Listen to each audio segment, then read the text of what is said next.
Doctor, disculpe, ¿tiene Doctor, no se le micro escucha, apagado? su audio está apagado. Uy, perdón, sorry chicos, no me había dado cuenta. Estaba hablando y- y creo que eh, sí, sí, no se había grabado nada. Ok chicos, a ver, les estaba diciendo principalmente que todos ustedes van a desarrollar un diseño de investigación, pero el problema es que no todos sus proyectos van a estar enmarcados en estos tipos de diseño, ¿ya? Diseños hay muchos. Probablemente el 95-99% de sus trabajos entren entre los tipos de diseños que vamos a desarrollar en estas 2 semanas. Ya, vamos a hablar principalmente de diseños de tipo descriptivos, analíticos, transversales analíticos, y ahí no vamos a quedar. Y ustedes van a decir, ¿pero existen más? Sí, existen muchos más. Existen diseños experimentales, existen diseños de pruebas diagnósticas, existen estudios de intervención, ensayos comunitarios o pruebas de gold estándar, ¿ya? O estudios de modelamiento de factores pronósticos también existen, ¿ya? Entonces, en ese caso, algo que se conoce como propensity score, que es para poder diseñar factores pronósticos, ¿ya? Eh, lo que ustedes tienen que centrarse es que para poderse graduar o titularse como médicos, ustedes como mínimo tienen que saber qué es un diseño descriptivo y qué es un diseño analítico, un diseño observacional, un diseño, todo lo que involucra dentro de lo observacional al menos, ¿ya? Lo más importante. Entonces, les estaba diciendo que el diseño de investigación no es otra cosa que el plan del investigador. En este plan, va a estar basado en la pregunta de investigación y la respuesta, que son los objetivos. Si nosotros tenemos los objetivos claros, vamos a tener de por sí cuál es el diseño de investigación de forma clara, ¿ya? Y no se olviden que puede que tengamos los objetivos muy claros, pero si no tenemos adecuadamente recursos, o recursos suficientes, no vamos a poder completar el estudio y por lo tanto no va a ser factible, ¿ya? Y eso lo vamos a ver más adelante. Entonces, va a haber una clasificación de diseños en donde nos hacemos varias preguntas principalmente. La primera es, y esta es la más importante, de aquí nada más vamos a eliminar a un grupo de estudios porque el 100% de sus trabajos, el 99% de sus trabajos, he visto muy pocos experimentales en estudiantes de medicina, son de tipo observacionales. ¿Qué quiere decir? Que los estudios de investigación principalmente hay de dos tipos. Aquellos donde se observa las variables o aquellos donde el investigador interviene o el investigador, por ejemplo, manipula una variable. ¿Y qué significa manipular una variable? Darle, por ejemplo, ponerle una vacuna a un paciente o darle un tratamiento a un grupo, un tratamiento B a otro grupo, o hacer una prueba diagnóstica A en un grupo y B en otro grupo. Eso significa una intervención del investigador, ¿ok?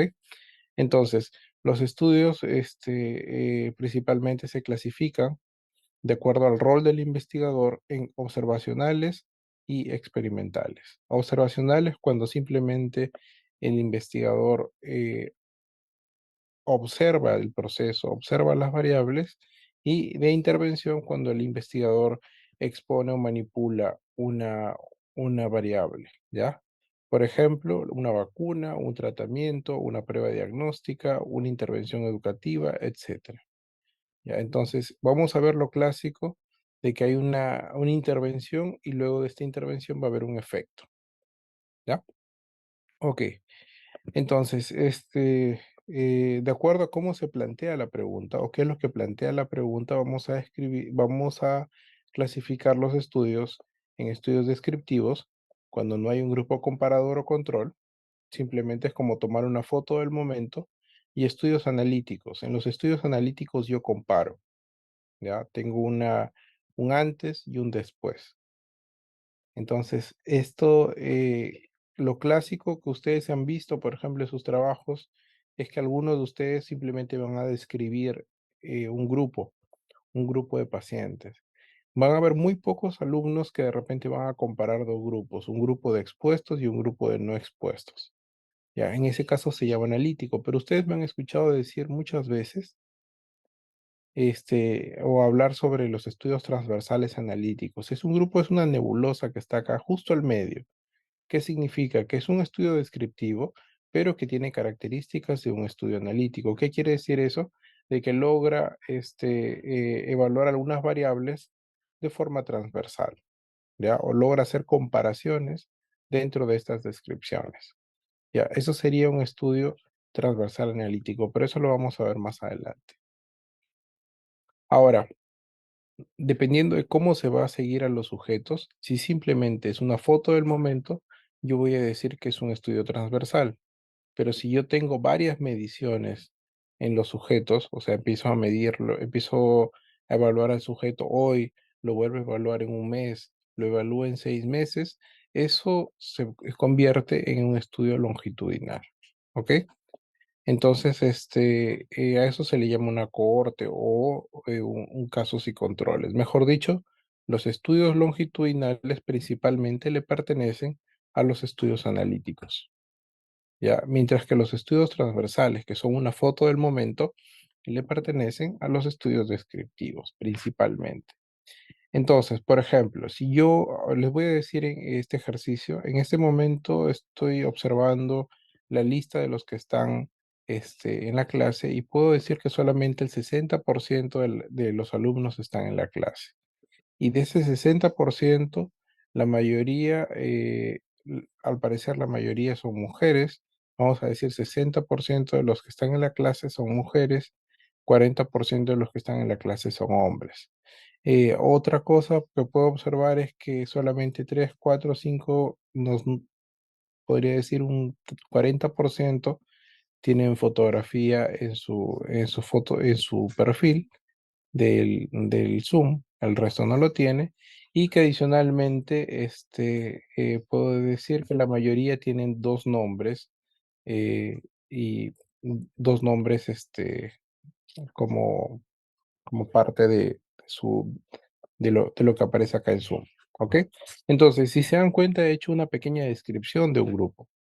¿Cierto? He hecho una descripción, he calculado cuántos hombres hay, cuántas mujeres hay, he calculado cómo es cómo son los nombres, he calculado quiénes tienen foto de perfil y he calculado adicionalmente qué porcentaje de toda la clase está en esta sesión. Entonces, ustedes se van a dar cuenta que estas cifras que les he dado no son estáticas, ¿cierto? Sino que van cambiando. A medida que avanza la clase, van a haber algunos que se van uniendo u otros que se van retirando, ¿cierto? De la misma forma, hay algunos que de repente, luego de lo que les he dicho, van a poner su foto de perfil o van a cambiar su nombre y lo van a poner de repente o más abreviado o más largo. Eso es lo que puede pasar. Entonces, si yo quiero observar estos cambios que hay en todo el grupo, ya deja de ser un estudio transversal y se convierte en un estudio longitudinal. Entonces, pregunta de examen. Si yo quiero evaluar la prevalencia o frecuencia, que es casi lo mismo, si yo quiero evaluar la prevalencia de los que han asistido a la clase o la prevalencia de una enfermedad en un estudio descriptivo, ¿qué tipo de estudio es? ¿Transversal o longitudinal? Longitudinal, doctor. A ver, ¿qué dicen, chicos? Prevalencia, frecuencia. Transversal, doctor. Es transversal. Así es, transversal. Los estudios transversales, clásicamente, los estudios descriptivos transversales dan clásicamente la prevalencia o frecuencia. Por eso acá dice estudio de prevalencia. Ya, ese es otro nombre. ¿Qué quiere decir? Que en estos momentos que yo he calculado cuántos hombres hay, cuántas mujeres hay, cuántos tienen foto, cuántos no están en la clase, simplemente he calculado una prevalencia de cada una de estas características, ¿cierto? Pero esta prevalencia es por un punto, en un solo momento, a las de repente, justo al inicio de la clase, a los 10 minutos del inicio de la clase. Pero yo no sé cómo es el comportamiento durante toda la clase, ¿cierto? Ahora, si yo quiero evaluar, por ejemplo, cuántos alumnos han ingresado luego de 10 minutos de iniciar la clase, o cuántos alumnos van dejando la clase a medida que la clase va avanzando. Eso se llama una incidencia, ¿ya? La diferencia entre prevalencia e incidencia es el tiempo. La prevalencia evalúa un punto exacto, mientras que la incidencia evalúa, es como si fuera un video, ¿ya? El estudio transversal es una foto.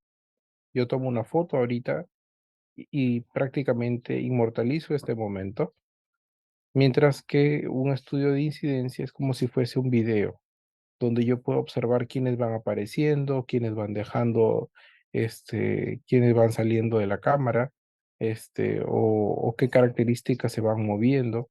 Por ejemplo, de repente enfoco hacia otro lado y hay más mujeres que hombres, enfoco hacia otro lado, hay más hombres que mujeres. Entonces, eso sería un estudio de incidencia, ¿ya? Entonces, por lo tanto, las incidencias, los estudios de incidencia, ¿qué tipo de estudios son? ¿Longitudinal o transversal? Longitudinal, doctor.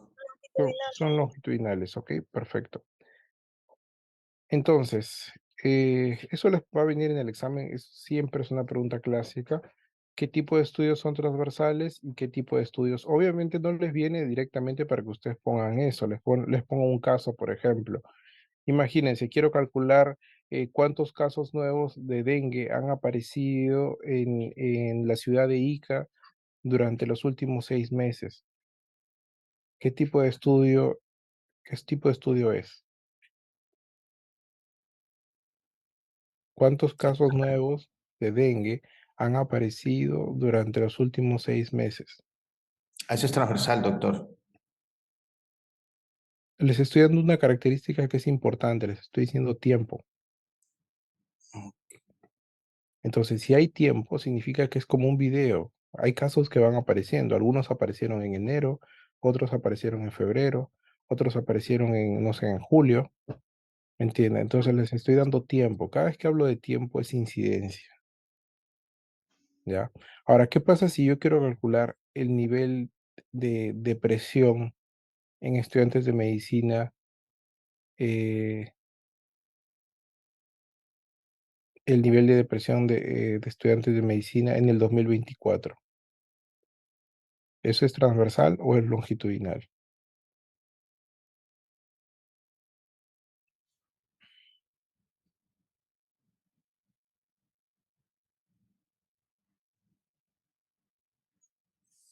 Pero, Puede doctor, ser aparece el transversal, tiempo. doctor.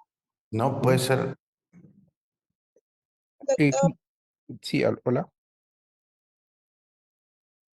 transversal. Sí, así es. Eso sería ustedes van a decir, pero ¿por qué si un año es mayor a meses? Acá tenemos que interpretar dos cosas, ojo. Una es la unidad de tiempo con la que vamos a trabajar y otro es qué es lo que nos están pidiendo. Si nos están pidiendo frecuencias, frecuencias y prevalencias son siempre transversales o son siempre en un punto, mientras que incidencias son casos nuevos. Porque para evaluar casos nuevos significa qué porcentaje o qué número de casos, perdón, van apareciendo por unidad de tiempo.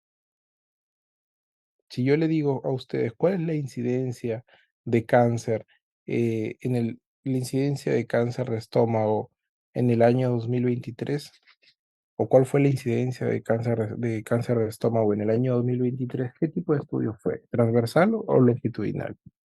Longitudinal, doctor. Longitudinal porque significa que estamos evaluando todo el 2023, desde enero a diciembre. Pero ¿qué pasa si yo les pregunto, cuál es la frecuencia de casos, la frecuencia de cáncer gástrico en el 2023? Así frecuencia longitudinal, doctor. Ah, no, Transversal. perdón. Es transversal, perdón, doctor. Es Transversal. transversal. No se confundan, porque cuando yo les pregunto, ustedes entienden, ¿cuál es la frecuencia de casos? ¿Qué significa la frecuencia de casos? De todos los casos de cáncer, ¿cuántos casos hubieron de cáncer gástrico? Entonces, para eso mi unidad de tiempo se convierte en un solo punto. ¿Y cuál es el único punto que hay? 2023, ¿cierto? Entonces, saco un total de casos del 2023 y divido nada más. Entonces, eso sería mi frecuencia de cáncer gástrico entre todos los cánceres. Si yo quiero calcular la frecuencia de cáncer o la prevalencia de cáncer, significaría los casos de cáncer versus la población normal, la población que no tiene cáncer, ¿cierto? En el 2023. Supongamos que Lima tiene pero tiene 4 millones de habitantes y que hubieron 2.000 casos. Entonces la frecuencia es, o la prevalencia es 2.000 entre esos millones de personas. ¿Ok? Pero ¿qué pasa si yo les digo, quiero evaluar la incidencia de cáncer gástrico en el 2023? ¿Qué significa eso? Que voy a ir evaluando cuántos casos van apareciendo mes a mes o día a día o semana a semana durante el 2023. Y ya la frecuencia no va a ser y con la incidencia ya no son lo mismo, ojo, no son los mismos datos, porque por ejemplo, por un lado, tengo que la frecuencia, la prevalencia de cáncer es de repente del 1% por 1.000 habitantes, mientras que la incidencia puede ser simplemente 0.5 o 0.005 por 1.000 habitantes. ¿Qué significa? Que por cada mes de repente, y acuérdense que la incidencia se tiene que hablar en unidad de tiempo, que por cada mes o por cada año o por cada semana aparece un caso por 1.000 habitantes o por 10.000 habitantes o por 100.000 habitantes durante el 2023. Esa es la forma como cómo se tiene que interpretar esto, o se tiene que leer la incidencia o la prevalencia. Ojo, ¿ya? En la prevalencia nunca hay unidad de tiempo, ojo, ya, porque significa que no hay seguimiento, que se hizo de golpe. ¿Y cuál fue la unidad de tiempo en ese momento? Un solo punto. ¿Y cuál fue el punto? Puede ser un día, puede ser un mes, puede ser un año, puede ser todo el periodo de estudio, pero es un solo punto, ¿ok? Ok, perfecto. Doctor, una pregunta, doctor, perdón, Dime. si me permite. Supongamos el siguiente caso. Yo quiero hacer una encuesta a varias universidades y por no sé, conocimiento y actitud sobre el cáncer gástrico. Comienzo hoy día, por ejemplo, una fecha determinada, el mismo mes, en la Universidad San Juan Bautista, después puede pasar a otra universidad X, a otra universidad Y en otra fecha, pero que está dentro del mes, por no decir, porque hace que no puedo el mismo rato evaluar a todos. En ello, ¿qué sería? Ya, ¿Transversal o longitudinal? sí, a ver, si te das cuenta ¿cuántas veces estás evaluando a los sujetos? ¿Cuántas veces estás evaluando los sujetos? Una vez Una a vez. cada Entonces, lado. ¿qué significa que eso es transversal? ¿Me entienden? Perfecto. Ahora, para que lo entiendan de esta forma, cuando yo calculo incidencias de cáncer, significa que estoy midiendo constantemente a los sujetos. Yo me pregunto, para yo encontrar cuántos casos nuevos hubieron de cáncer el lunes, ¿qué significa? Que a toda la población tiene que estar en seguimiento. Mejor dicho, toda la población yo la evalúo el lunes. Y de 1 millón de habitantes aparecieron 40. En el día martes, otra vez, la población vuelve a ser de nuevo el denominador, mejor dicho, se vuelven a evaluar constantemente y aparecieron 10 casos. Y el miércoles se vuelve a evaluar toda la población y salieron 5 casos. Entonces, si se dan cuenta, la frecuencia va cambiando día a día y el denominador también. Entonces, ¿qué significa? Que en los estudios longitudinales hay un constante seguimiento o constante evaluación de los pacientes. Entonces, cuando ustedes realizan una encuesta, más bien lo que hacen es simplemente le toman la encuesta al paciente o al alumno y nunca más lo vuelven a ver o nunca más lo vuelven a estudiar. Entonces, si esa es la respuesta, su estudio es transversal. Pero ¿qué pasa si ustedes evalúan, por ejemplo, el estrés al inicio del mes o al inicio del semestre y evalúan otra vez nivel de estrés a la mitad del semestre y finalmente evalúan el estrés al finalizar el semestre? ¿Qué tipo de estudio es? ¿Cuántas evaluaciones se ha hecho al mismo paciente o al mismo estudiante? 3, por lo tanto Tres. debe ser. Por lo tanto, es longitudinal. longitudinal, así es. Ok, perfecto. Y, y luego tenemos, dependiendo de cuándo se identifica el sujeto, vamos a tener en estudios prospectivos y estudios retrospectivos. Prospectivos es cuando el evento todavía no ocurre, mejor dicho, la evaluación todavía no ocurre, ¿ya? Y retrospectivo es cuando el evento ya ocurrió, ya pasó, ¿ya? Ahora, clásicamente, por ejemplo, si ustedes van a hacer un estudio de determinar los niveles de conocimiento sobre dengue, por ejemplo, regresamos a nuestro ejemplo de dengue. Ustedes saben el evento, o sea, ustedes saben actualmente cuál es el nivel de conocimiento de dengue los estudiantes de medicina. No, ¿Saben? no. No saben, ¿cierto? Entonces, ¿qué van a hacer? Lo van a medir recién en el futuro, con el estudio, ¿cierto? Si yo tengo este trabajo, yo me pregunto, ¿ya se sabe o no se sabe? No, no se sabe. Entonces, ¿qué es lo que voy a hacer? Voy a medirlo en el futuro. Entonces, eso se convierte en un estudio prospectivo. Mejor dicho, todos los estudios donde ustedes vayan a aplicar encuestas, cuestionarios, entrevistas, son estudios prospectivos, porque esa entrevista no es que ya esté guardada o que esté grabada o que alguien haya hecho esa encuesta en los estudiantes y que ustedes la van a simplemente interpretar. Eso no va a pasar. ¿Ya? Pero ¿qué pasa si ustedes me dicen, doctor, yo voy a revisar historias clínicas de pacientes con tuberculosis de un hospital o de un centro de salud y identificar las causas o los factores asociados a su abandono del tratamiento? Yo me pregunto, ¿el abandono ya ocurrió o recién va a ocurrir? Ya ocurrió ya en Ya ocurrió. pasado. Ya ocurrió, ¿cierto? Entonces, por lo tanto, voy a hacer una evaluación retrospectiva. Entonces, dicho de otra forma, todos los estudios que ustedes vayan a hacer, que involucren revisar historias clínicas, que involucren revisar cosas del pasado, revisar fichas, revisar historias o revisar atenciones de los pacientes o el cuaderno o el libro de atenciones o el libro de sala de operaciones, o revisar hemocultivos o cultivos de vigilancia. En este caso ya es información retrospectiva, es información que ya existe y que simplemente ustedes la van a recopilar. ¿Ya? Ok, entonces este es un algoritmo para que ustedes más o menos entiendan.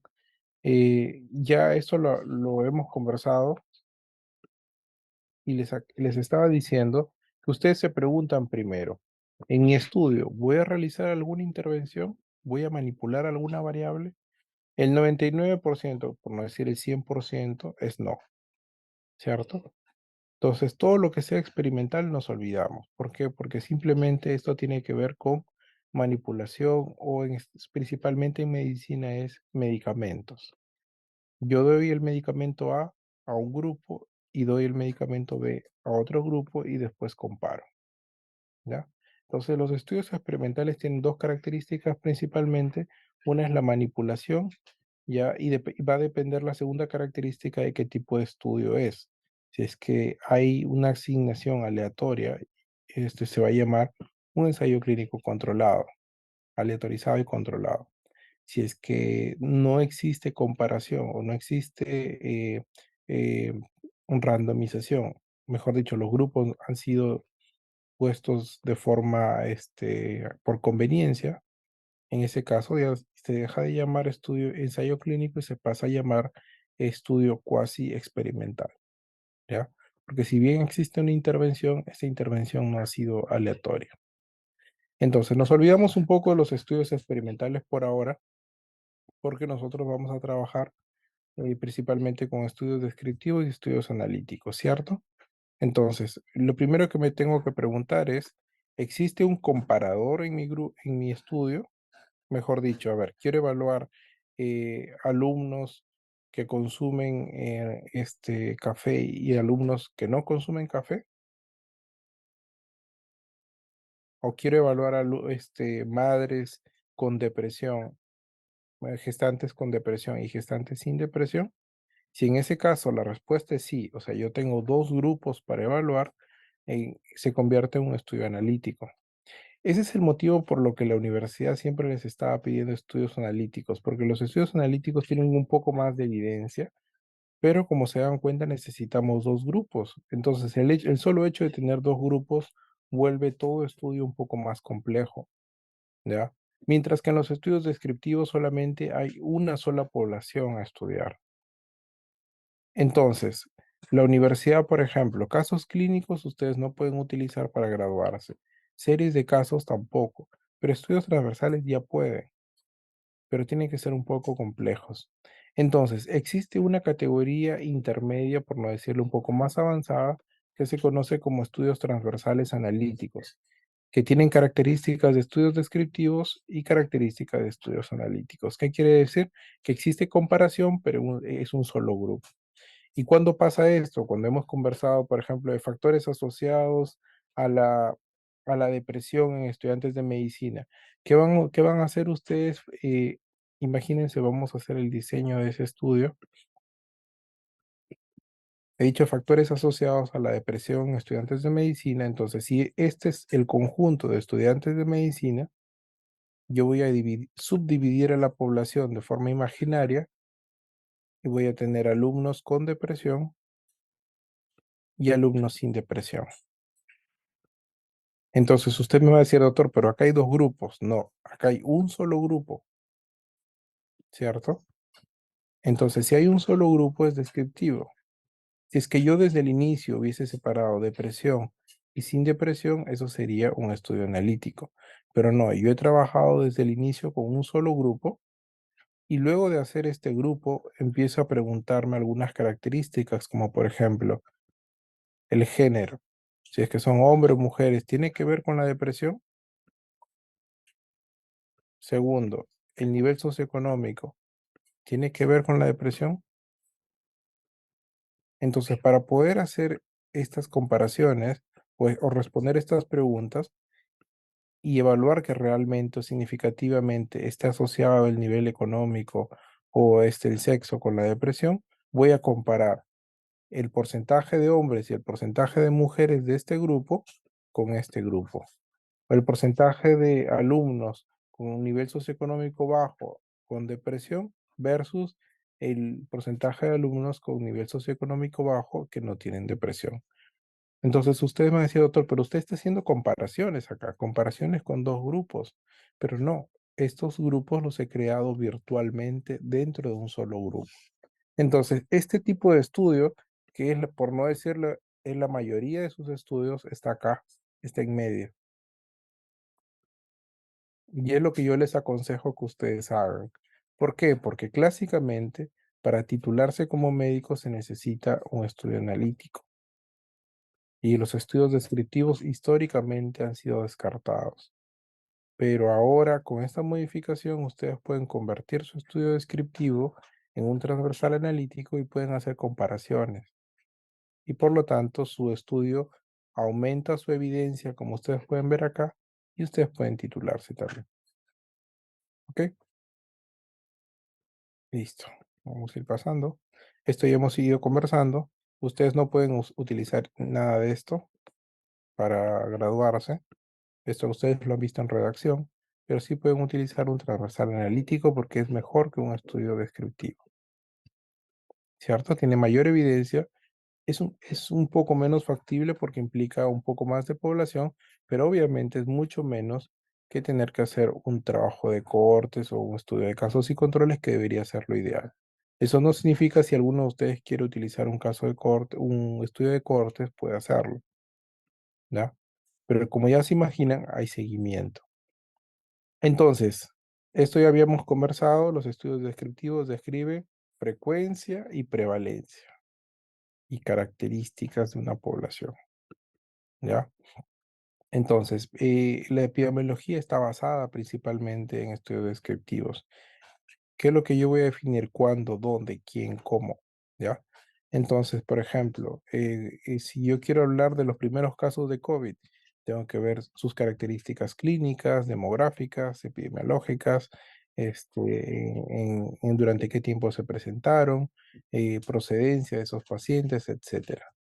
Entonces, todas esas características, cuando yo las empiezo a describir, me van a dar ideas. Por ejemplo, cuando vieron los primeros reportes de COVID, ustedes los pueden revisar en internet, que son bien básicos, describían casos, pero describían que el COVID afectaba principalmente a poblaciones adultas mayores de 65 años y pacientes con comorbilidades, ¿cierto?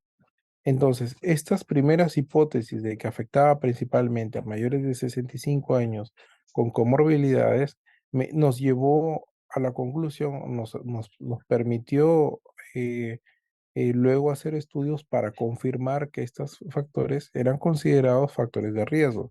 Y es así como ahora conocemos que ser adulto mayor, tener problemas cardiológicos o sufrir de hipertensión son factores de riesgo para desarrollar COVID severo.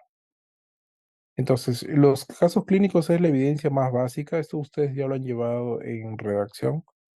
Luego, el conjunto de casos clínicos se convierte en una serie de casos, tiene un poco más de evidencia, pero sigue teniendo baja evidencia científica.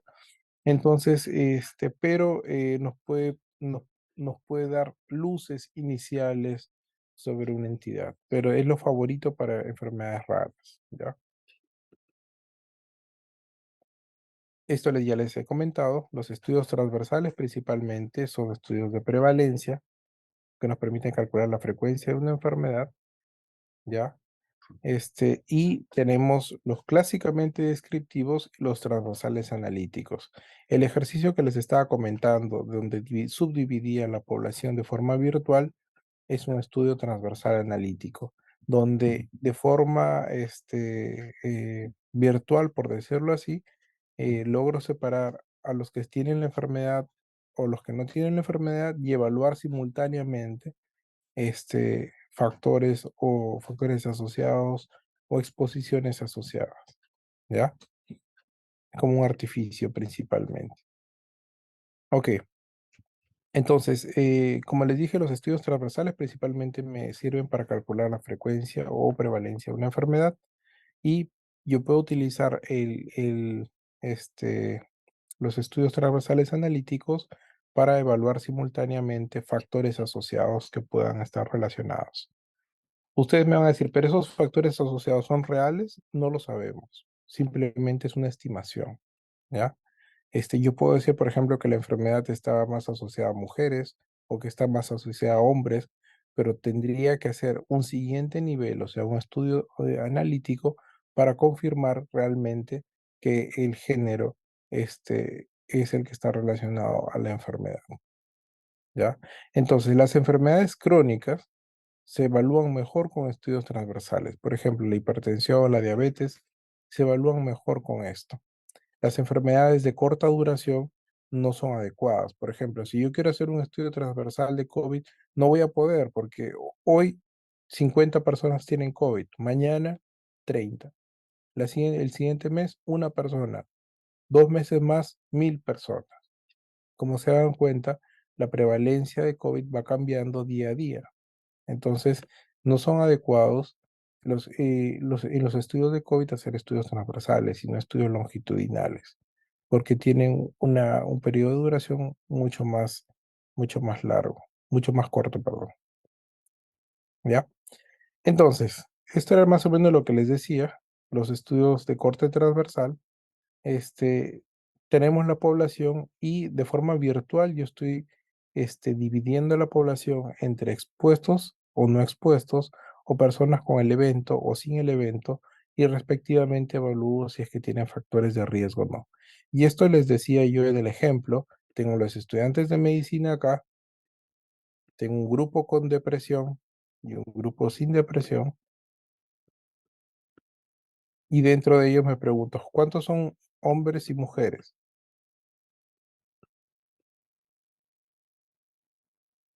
Y acá también, ¿cuántos de los que no tienen depresión, cuántos son hombres y cuántos son mujeres?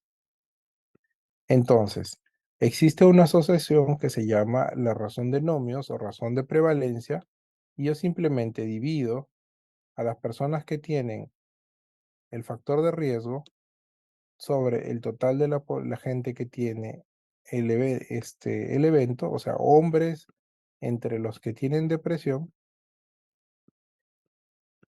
y esto lo divido esta es depresión, perdón, entre mujeres, porque son los que no tienen el factor de riesgo, entre los que no tienen depresión, sin depresión. Entonces me va a salir acá una razón. Esta razón se llama como razón de prevalencias o razón de nomios, que es lo mismo que multiplicar en cruz, también se puede hacer así de esa forma, ¿ya? Pero ¿para qué me sirve esto? Esto es la magnitud del efecto. Si yo calculo, supongamos que me sale 1.5, ¿qué significa? Que el ser hombre me aumenta en 50% el riesgo de padecer depresión según este estudio. Y esa es mi conclusión, o ese es mi resultado más importante, ¿ya? Que mi razón de prevalencias me salió 1.5 para el sexo. Entonces, ustedes ya se van dando cuenta cómo, conociendo el diseño, yo ya sé exactamente qué tipo de prueba voy a usar. Si ustedes tienen un estudio transversal, ustedes tienen que ir anotando que ese estudio necesita tener como resultado la razón de prevalencias. Ya, porque ustedes cada uno de los factores asociados que han puesto en sus objetivos van a tener que calcular cuál es su razón de prevalencias. ¿Ok? Entonces, las ventajas de los estudios transversales económicos es que son fáciles de hacer, son económicos, ¿ya? Y nos permiten evaluar múltiples características al mismo tiempo, sobre todo aquellas que son fijas, ¿no? Como el sexo, la edad, la etnia, etcétera. Entonces, esto se usa principalmente para brotes de enfermedad o estudios de epidemiología y salud pública, y ustedes los van a usar para su tesis. ¿Cuáles son las desventajas? Que obviamente se basan en los casos que están prevalentes en ese momento. Solamente nos sirve para establecer asociación. Ojo, por eso yo les he mandado a cambiar a muchos de ustedes. Ustedes han puesto evaluar factores asociados. No se puede evaluar factores de riesgo, perdón, con este tipo de estudio. Yo simplemente puedo decir que el sexo está asociado a la depresión, pero yo no puedo decir que es un factor de riesgo para la depresión, porque para confirmar que sea un factor de riesgo, necesito otro tipo de estudios que es mucho más avanzado y que se conoce como los estudios analíticos. ¿Ok? ¿Es muy sensible a sesgo? Sí, porque va a depender del tipo de sujetos que yo haya seleccionado. Supongamos que yo incluya sujetos que están en tratamiento crónico para la depresión, entonces lo más probable es que me salga que tienen mayor riesgo de depresión o están asociados a mayor depresión, ¿cierto? Acuérdense que los estudios transversales solamente evalúan asociaciones. Entonces, si yo tengo que establecer, las asociaciones tienen menor poder que las relaciones tienen menor poder que el riesgo o el pronóstico. ¿Ya? Acá le voy a poner riesgo pronóstico. Entonces, mejor dicho, yo puedo decir, por ejemplo, que el alcohol está asociado a la depresión. Sí, el alcohol está asociado a la depresión. ¿Significa que el alcohol es un factor de riesgo para la depresión? No lo sabemos, porque para saberlo necesito hacer otro tipo de estudio. ¿Significa que el consumo de alcohol está relacionado con la depresión? Tampoco, porque para conocer la relación, yo necesito hacer un estudio analítico o un estudio correlacional entre dos variables. ¿Qué quiere decir? Que para confirmar esto, yo lo único que estoy diciendo con asociación es que en mi estudio encuentro que los pacientes que tienen depresión también tienen consumo de alcohol. Es lo único que puedo decir. Pero un estudio de relación, o sea, un estudio analítico, me va a decir que a mayor alcohol, mayor depresión. Eso significa relación. A mayor alcohol, mayor depresión. Y un factor de riesgo es cuando se confirma que el alcohol me puede desarrollar depresión. ¿Ya? Entonces, quiero que entiendan esos tres conceptos. Asociación es que están los dos juntos. Relación es que aumento uno o reduzco uno y aumento o disminuye el otro. Y riesgo es que el alcohol me puede producir depresión, ¿ya? Entonces, es por ese motivo que cuando estábamos evaluando en la práctica, a la mayoría de ustedes les he hecho cambiar y les he dicho, no es factor relacionado, es factor asociado, porque para ser factor relacionado necesito hacer un estudio analítico, ¿ok? Listo, chicos, a ver, voy a borrar esto.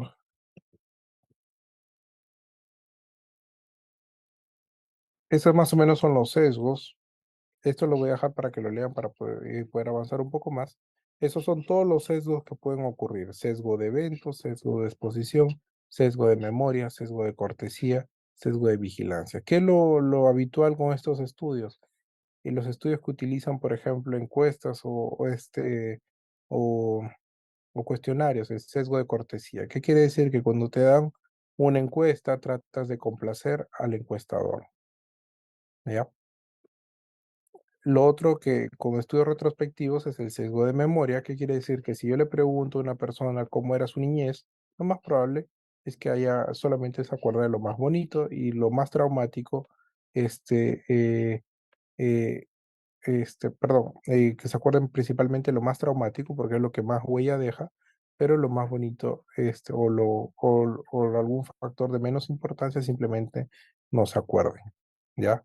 Entonces, acuérdense que los estudios retrospectivos, principalmente cuando ustedes hacen encuestas a los pacientes, tienen que preguntar eventos traumáticos, porque son los eventos que las personas suelen recordar más.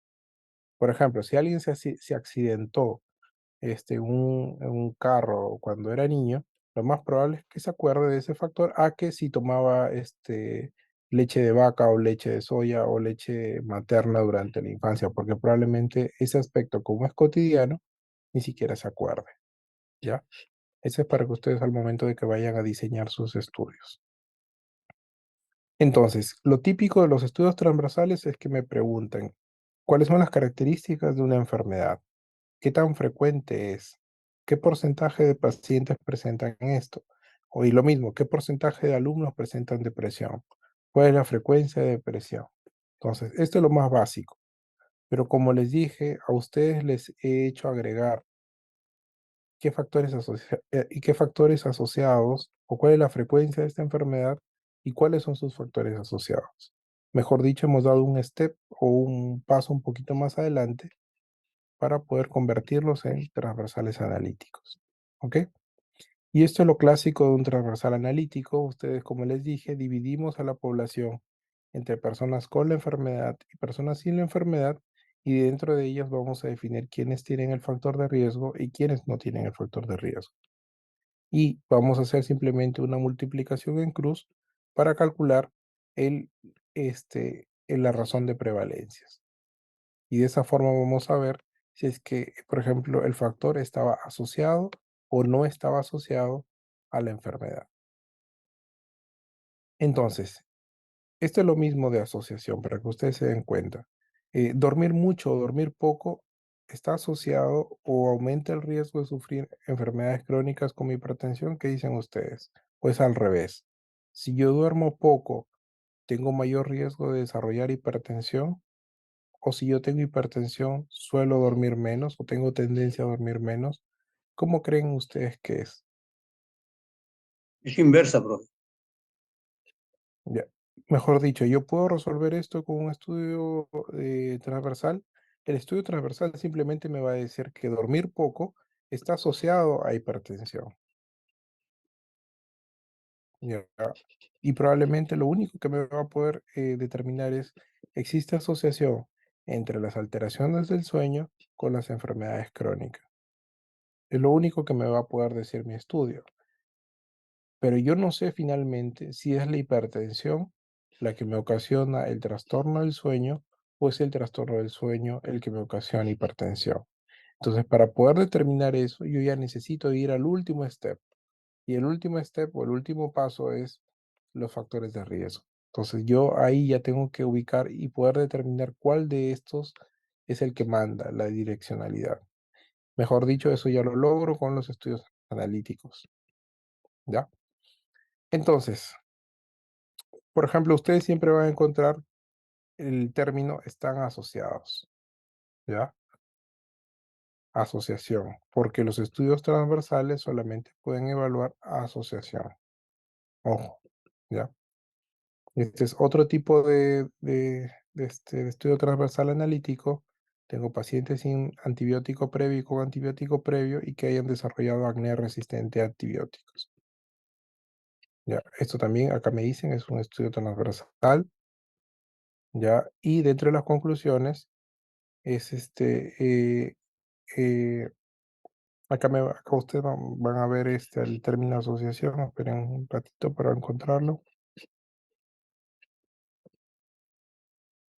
Acá simplemente me hablan de que este patrón estaba detectado, ya, pero si se dan cuenta, en ninguna parte me hablan de relación o factor de riesgo, ya. Ok, simplemente para que recuerden que no podemos utilizar un estudio transversal para decir factor de riesgo ni factor relacionado. Este es otro estudio también hecho en Perú y ustedes pueden ver el término asociado. O sea, cada vez que ustedes vean, y eso es pregunta de examen, cada vez que ustedes vean el término asociados, inmediatamente transversal analítico. No hay nada más que pensar. Ya, esa es la clave, por decirlo así. Ahí ven. Entonces en el examen les va a venir, yo les voy a poner un título así, o como los anteriores, y ustedes tienen que decirme qué tipo de estudio es. Ok, chicos, vamos a acabar por hoy ahí, y la clase teórica vamos a pasar a la práctica porque ya deben estar por empezar. Sus profesores también están esperando. Entonces, con eso terminamos y nos dividimos ya para empezar la clase, la práctica, ¿ok?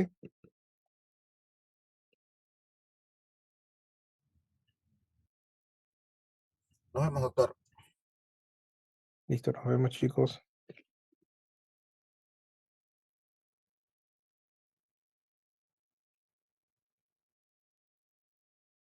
Mi grupo se queda acá, por favor, para continuar. Vamos a hacer hoy día dos cosas que quedamos pendientes. Una de ellas es la operacionalización de variables. Por favor, quiero ir viendo cómo han hecho su operacionalización de variables y vamos a hablar de forma inicial del diseño, porque el diseño todavía tenemos para la próxima semana. ¿Ok?